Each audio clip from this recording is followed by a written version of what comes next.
Waaqayyo gooftanii namni hojjechuu didee namni itti haxiruu didnaan Waaqayyo gooftaan gabbisaadhaan immoo naannoo isaa kana cufee iddoo namni itti cuuphamu immoo akka namni nagarre tuucha'ee deebi'ee immoo naannoo kana buqqisaan immoo bifa adda addaatidhaan asitti margu waan nama garramu.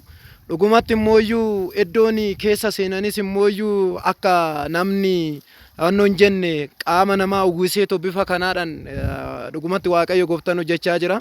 Waaqayyo gooftaan hojii kana guyyaa hojjetu akkani guyyaa gaafa maskaramii dhagayetti raajii guddaatu raawwatame mana amantaa kanarratti jecha yaada akkasii finaamina wayiin dhagaye akkami raajii san waan tokko tokko ifa naa gochuu dandeessu? Eeyyeen dhugumatti galanni ulfinni Waaqayyoodhaaf haa ta'u iddoo kuni sabalaan beekamee jira. Ganaa ganaa namni hafuura hammeenyaa irra kan jiru kan akka budaa jinnii qorichatti gochuu namatti falfalu wanta kana kan jiru asitti ilmi namaa bilisa bahaatidha jira. Ganaa ganaa yoo mana amantaa kanatti gaafa niksi gaafa dhiyaate namni iyyuu gaafa waazeemaa irraa jammara. Guyyaa ayyaana waggaa immoo namni iyyuu lakkoofsi isaa kan hin beekamnedha fi hafuura hammeenyaa irra achi booda namoonni iyyuu kun immoo fayyaniit hafuura hamaa kanarraa bilisa bahaniitidha kan galan ta'a. Guyyaa sanitti sirni sabalaa kun inni kennama.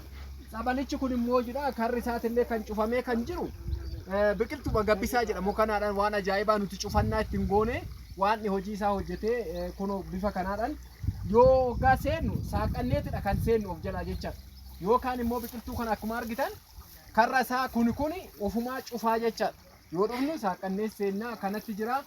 Kan Waaqayyo hojjete kana wajjin immoo nutillee deeggarsa guddaa goonee Waaqayyo nu hin gargaara akka itti fayyinuudhaaf kanaadha fi namoonni baay'een fagoorraallee dhiyoorraallee dhufanii mana amantaa kanaatti fayyina guddaa itti argachaa jira. Kanaafuudha namoonni iddoo garaagaraa jirtan deeggarsa guddaa isin gaafannaa. Waaqayyo nu hayyameera. Waaqayyo arjummaa isaatiin nu yaadateetidha jira. Humna qabdanii yaada qabdaniidhaan kadhannaadhaan nu faana taa'aadha. Sabala kana Waaqayyo arjummaa isaatiidhaan nu yaadatee fayyinni isaa akka itti nu fufuudhaaf tokkummaa nu barbaachisa, irratti hojjechuu nu barbaachisa. Nuti bifa kanaadhaan jirra. Waaqayyoof galanni haa ta'u kan itti fufu ta'a jechaadha.